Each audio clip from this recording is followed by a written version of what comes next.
with State of Origin selection literally around the corner. Today we'll be taking a look at my predicted lineup for game 1, both the Maroons and the Blues back to back. I did want to wait as late as possible just in case injuries happen, and with 3 games remaining in round 11, unfortunately such injuries have come to fruition, so it has made me make a couple of changes on both sides of the coin. So let's go ahead and take a look at our selection, starting with the mighty Queensland Maroons. So as you typically do, we'll go from 1 to 17, starting with the back 5, and then mine at fullback I've gone with Kalen Ponga. Despite the current inconsistencies in clubland, I do believe he is the best fullback for Queensland currently playing, and at Origin level he typically elevates to the level of players around him, regardless of whether he's in or out of form. At left wing I've gone off Xavier Coates, who is one of the form wingers in the comp at the moment. Left centre Valentine Holmes, who's been a little hot and cold as of late. I think another, regardless of form, is a Origin staple and has delivered countless times. At right centre, we've got the Hammer. I mean, you want to talk about best of the bests when it comes to State of Origin, he's been one of the best, if not the best centre since he started playing for the Maroons. And to round off the back 5 on the right wing, I was tossing up between Selwyn Cobbo, of course, and Murray Taulangi, and I've gone with Murray Taulangi, who, when it comes to Origin performances, he started off not that great, but since then he's actually killed it at this level and has been pretty consistent. I think that consistency is what gets him over the line for me instead of Selwyn Cobbo. As for the halves, man, I was really thinking of throwing Jamal Fogarty in there for the skip, but I think we get the skip DCE in there for one last ride. Although I do think if they were to go in another direction, right now would be the time to strike for a player like Jamal Fogarty, who has a pretty good kicking arsenal as well and is peaking at 31. Moving on to the engine room, we have Ruben Cotter, Harry Grant, and Tino Fa'aso Maleawi. Whenever they're fit, they are all locks in this front row. Although I will say I was tossing up between having Cotter at 13 or Paddy Carrigan at 13 and the other in the front row, but obviously I've got Cotter in the front row for the moment. Moving on to the back row, this one was a little trickier as there's players that were out of form, players are not even in first grade anymore. But on the left side, I've gone with Beau Fermor to make his Origin debut. He's been one of the Titans' bests this season, and yeah, I think it's a no-brainer picking him to start on that left side. On the right, I'm not going to lie, this guy wasn't even in my 17 a short while ago, but I'm going to go with Jeremiah Nanai, who has slowly played his way back into form, back into the starting side for the Cowboys, and is another one of those players at Origin level. He has produced the goods. Having him back on the right too is a familiar spot for him. Even though now he's been moved to the left at Clubland, I think his little combination that he's formed with DCE in the past could be pretty effective again. And to close out the starting 13 at lock, I've got Paddy Carrigan, someone who pretty much picks himself. Moving on to the bench at 14, I've gone with Tom Dearden, as opposed to like a Kurt Mann who I was tossing up. 15, I've gone with another debutant in Corey Horsburgh, who has been solid for the Raiders in the middle, and I think is that much needed punch that the Maroons have been lacking these past couple series coming off the pine. Partnering him in the front row rotation, another no-brainer if he's fit, Lindsay Collins. I've got in the 16, and at 17, I've gone with a versatile mid. He can play lock, he can play in the back row, Trenton Loyedo. I was tossing up between him or Max Plath to make his debut. Both solid defenders and will work for you in the middle, which is essentially where the games I won and lost at this level. And what tipped me to the side of Loyedo over Max Plath was the slight differential in size. And lastly, at 18th man, I've got the versatile Kurt Mann.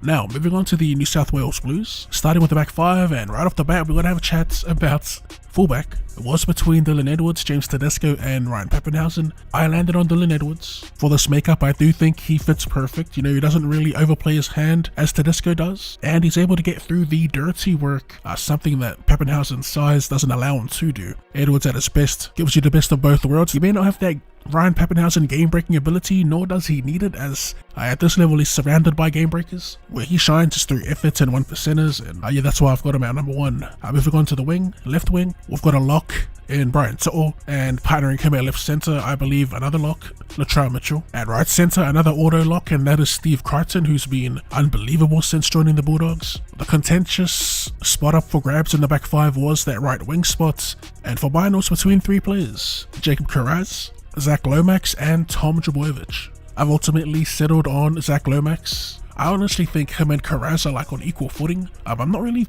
throwing Trbojevic in this conversation due to him just not looking 100% for Manly. If fit though, I do think he'd be my other winger. But yeah, between Lomax and Karaz, like I said, they're both solid coming out of their own end and solid under the high ball. But we saw Lomax do it last year, so that's why I've got him ahead of Karaz. But we'll move on into the halves, where more yapping awaits, as there's been a lot of chat around this number 6 jersey.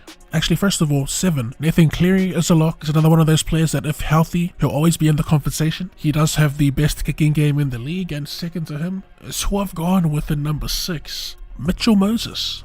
We all know about the kicking game he possesses, probably second, or if not equal second, underneath Nathan Cleary with like a Daily Cherry Evans. But he also has a solid running game, which is pretty underrated. His awareness and match sense too is an underrated trait, always keeping short sides honest. Unlike Luai, who has been good for the Blues, I just think having Moses with Nathan Cleary in the halves gives the Maroons more to worry about. Moving on to the forward pack, starting with the engine room. At 8, Mitch Barnett. 9, Reece Robson. 10, Payne Haas. I did see that Jake Trbojevic suffered a Category 1 concussion, so I believe that does rule him out for Game 1.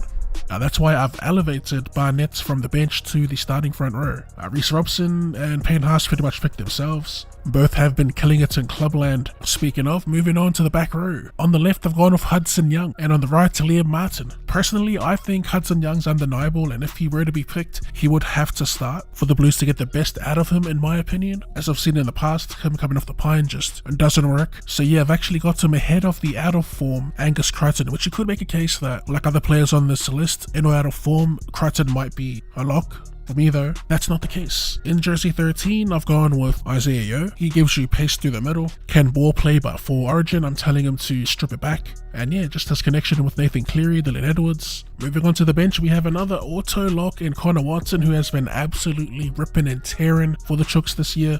If you're looking for the perfect spark, Watson is high key that. 15, I've gone with Spencer Lemieux. There's been a lot of chat around the New South Wales mids. Like Connor Watson though, I think Lemieux is an auto lock for the bench, as he's been super impactful for them in the past. This other spot though, in the 16, I've gone with Terrell May. I was tossing up between him and Keon Kolomatangi for the mid rotations. For Keon though, I like Hudson Young. I think to get the most out of him, you need him starting, and I prefer to go the bigger body in Terrell May and just have him rotating with Haas. And finally 17, like the edge back row rotation, Angus Crichton, who has come off the pine in the past and has been pretty impactful in doing so.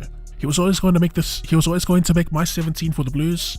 I just thought that Hudson Young's form as of late has warranted him that starting spot. And that about wraps up my predicted 17s for both New South Wales and Queensland. State of Origin Game 1, as per usual. If you have any thoughts, maybe you have your own lineups you want to share, let us know in the comment section down below. For now though, we are going to call it there. If you did enjoy the video, be sure to run straight that like button, and for more rugby league related content, or more content in general, go ahead and drop your boy a cheeky sub. Thanks for tuning in, and I'll see you later.